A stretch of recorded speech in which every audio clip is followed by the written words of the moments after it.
आइए हम भगवत चर्चा करें। देखिए, परमात्मा ने जीवन में हमें सब कुछ दिया है। भगवान ने हमें रोटी, कपड़ा और मकान जो दिया है, तो आखिर उसका हम जीवन में उपभोग कैसे करें, ये हमें शास्त्र से विदित होता है, कथा से विदित होता है।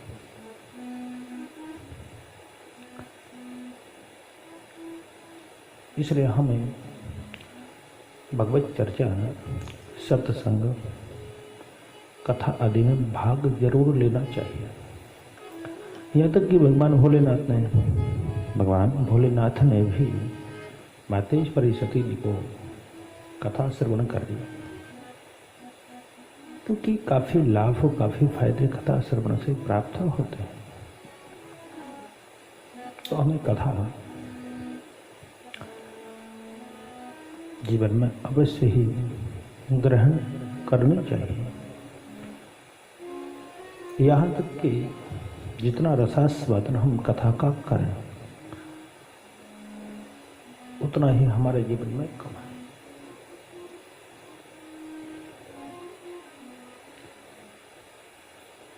प्रभात में जब हम सैया को छोड़ते हैं, प्रभात काले सैयाम परित्यज्य, तो उस समय हम मंगल आचरण करना चाहिए, भद्र आचरण करना चाहिए। किसी भी कार्य के शुभारंभ में मंगलाचरण होता है, सुंदर आचरण होता है कि कार्य जिसको हम करने जा रहे हैं वो निर्विघ्न समाप्त हो। इसी प्रकार की अभिलाषाएं, मनोरथ होते हैं।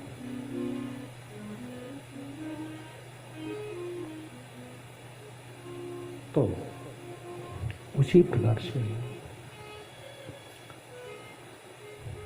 सुबह जब हम निद्रा से जागे तो मंगल आचरण होना चाहिए। सबसे पहले हथेलियों पर करावलोकन, कराग्रे बसतु लक्ष्मी, लक्ष्मी बसतु कराग्रे, करके अग्रभाग पर लक्ष्मी जी का दर्शन, कराग्रे बसतु लक्ष्मी, कर मध्य सरस्वती।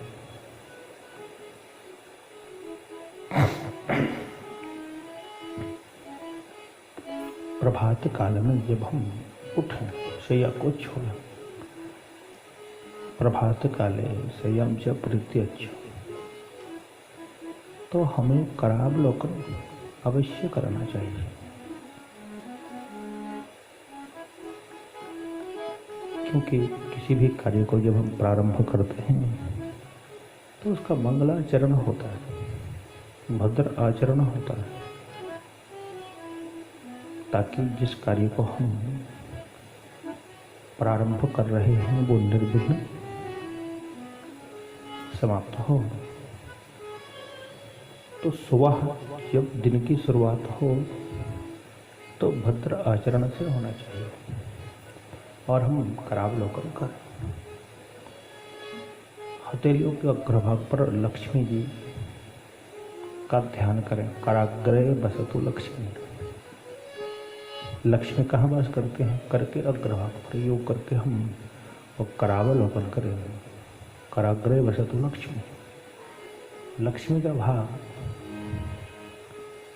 हाथ में उंगलियों पर होता है, क्योंकि जिस काउंट करते हैं ना, गिनती करते हैं, तो उंगलियों से ही लक्ष्मी जी की गिनती की जाती है।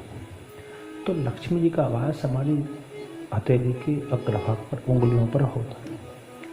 कराग्रे वसतु लक्ष्मी, कर मध्येषु सरस्वती, बीच में माँ सरस्वती वीणा वादनी का ध्यान करें। तथापि कर मूले स्थितो ब्रह्मा, करके मूल में मणिबंध में ब्रह्मा जी का ध्यान करें। फिर जो भी मंगल मंत्र हमें पढ़ने हैं, भद्र मंत्र हमें पढ़ने हैं, उनको पढ़ प्रभु से प्रार्थना करें कि हे परमात्मा, दिन की शुरुआत हम तुम्हारा नाम लेकर के कर रहे हैं। उन्नति, तरक्की, प्रभु भक्ति, सत्संग आदि की प्राप्ति हो, इस प्रकार से मंगल कामना करें। क्योंकि हमेशा भाव अच्छा होना चाहिए। भाव यदि हमारा अच्छा है तो सब कुछ अच्छा है, और हमारा भाव ही अच्छा नहीं, विचार अच्छे नहीं, तो समझो कुछ भी अच्छा नहीं। इसलिए हमारे भाव को हमेशा उच्च रखना चाहिए।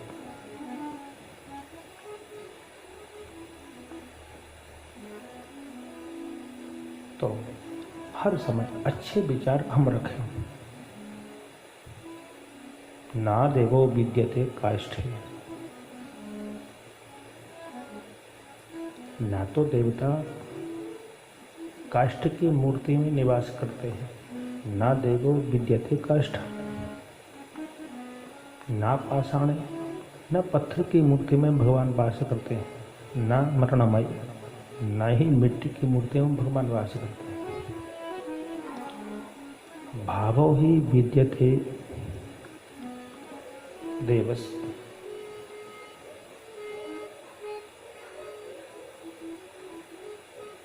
तस्मात् भावो ही प्रधानतः। भाव यदि है तो भाव अवश्य भगवान, हर जगह भगवान है। और भाव नहीं तो कहीं भगवान दृष्टिगोचर होने वाला नहीं है। तो हमारा भाव अच्छा होना चाहिए, उज्ज्वल होना चाहिए, और हमारा भाव बहुत अच्छा हो तो परिणाम भी बहुत अच्छे मिले। देखो, ये कर्म लोक है। कर्म का फल व्यक्ति को प्राप्त होता है। अब जो जैसा कर्म करेगा उसको वैसा फल प्राप्त हो। बोया पेड़ बबूल का और आम कहाँ ते पाया, तो ये कर्म लोक सीधी बात है। कर्मण्येव वाधिकारस्ते, कर्मण्येव वाधिकारस्ते मां फलेषु कदाचन। कर्म पर व्यक्ति का अधिकार। तो हमारा कर्म अच्छा हो, हमारा रास्ता अच्छा हो, हमारा बर्ताव अच्छा हो, तो समझो सब कुछ अच्छा है।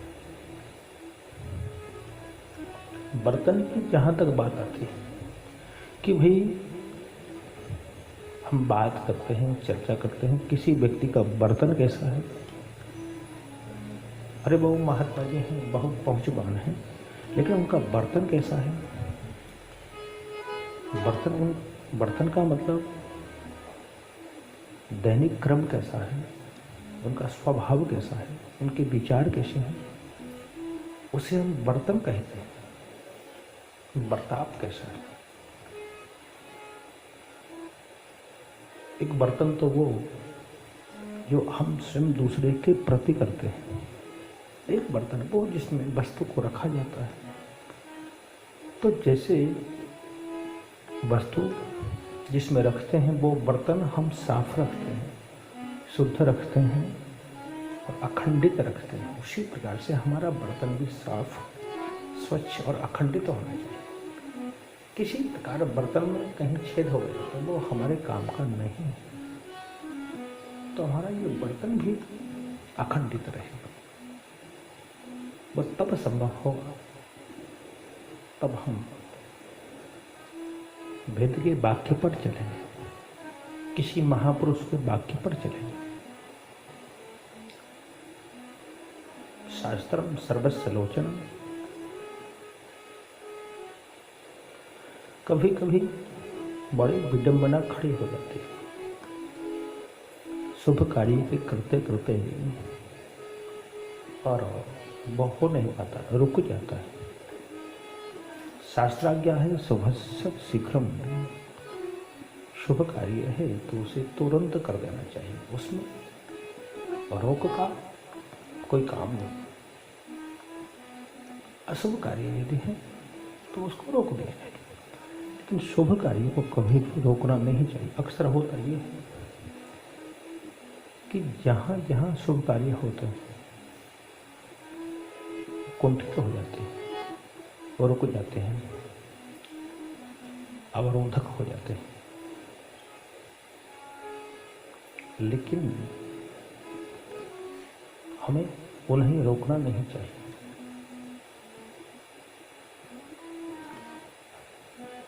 विधिवत जीवन तो आनंद की अनुभूति होगी। अंत में